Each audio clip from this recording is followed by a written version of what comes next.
आपकी पता है रूह काम जाएगी मेरे तरीके से। ऐसे सवाल को आप मौके कर पाएंगे, मैं दावे के साथ कह रहा हूं। आप ऐसा सवाल अक्सर देखते हैं, तो मैं बस ये पूछना चाह रहा हूं कि जब आप ऐसा सवाल देखते हैं तो कैसे, आपको क्या याद किया हुआ है।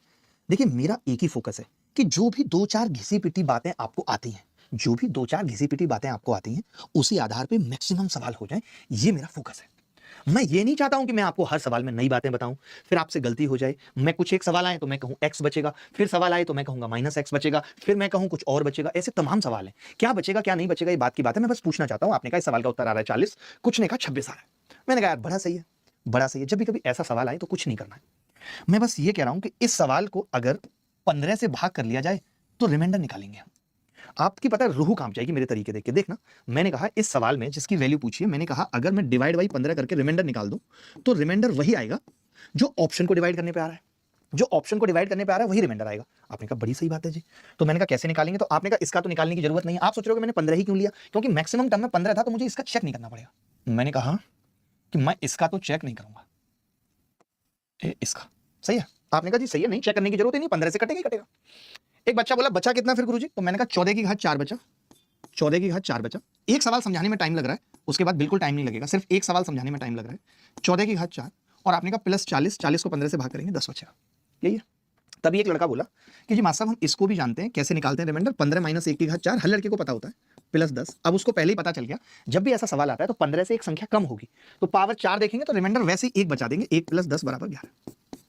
मैंने आपको क्या सिखाया, मेरी बात सुनना, मैंने क्या सिखाया कि आपको पता चल जाएगा 14 की घात 4 है तो -1 की घात 4 यानी 1 बचेगा, और 40 के केस में कितना बचेगा, 10, 11 बचना चाहिए।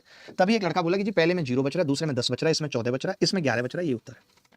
मैंने यही चीज आपको समझाई। मैंने क्या कहा कि जब भी कभी ऐसा सवाल आए तो ये तो देखना ही नहीं है, और इसमें अगर इवन है तो 1 बचेगा और इसको चेक करना है। तो आप ऐसा भी कह सकते थे कि 1 यहां बचेगा और -5 बता देते तो -4 आ जाता। -4 एक ही ऑप्शन में आ रहा है, 15 दूनी 30 -4।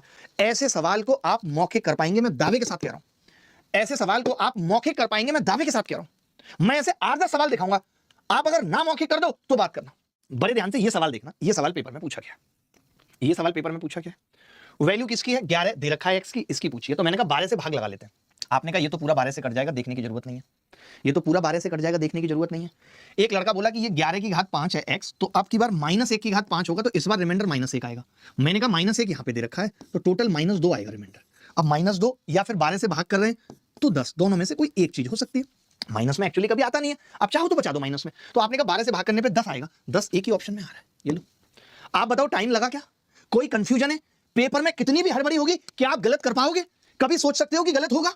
अब तक आप डिजिटल सम पढ़ते थे, ये डिजिटल सम का बाप है, दिस इज द बाप ऑफ डिजिटल सम। इसके बहुत तरीके होते हैं, कुछ लड़कों को पता होता है कि ये x होता है यहां से यहां तक, तो x -1 11 - 1 10 आ गया, बट वो चीज भी याद करनी पड़ती है। जैसे इस वाले में फिर कंफ्यूजन है, इस वाले में क्या होता है -x होता है, तो 40 - x तब 26 आता है, बट कितना याद रखोगे। मुद्दा इज दैट कि कितना याद रखोगे, तकलीफ इसमें याद क्या क्या रखना। मैं चाहता हूं आपको याद ना रखना पड़े। जैसे एक सवाल ये है, अब मैं समझ गया, सीधे सीधे मैं 10 से भाग करूंगा तो 10 से भाग करूंगा, इसको तो करने की जरूरत नहीं है, इसको करूंगा तो -1 बचेगा, और ये -1 ऑलरेडी है तो -2, और एक्चुअली मैंने 10 से भाग किया है तो 8 बच रहा है, तो 10 से भाग करने पे 8 किस ऑप्शन में बच रहा है, एक ही ऑप्शन में बच रहा है, दैट इज द आंसर।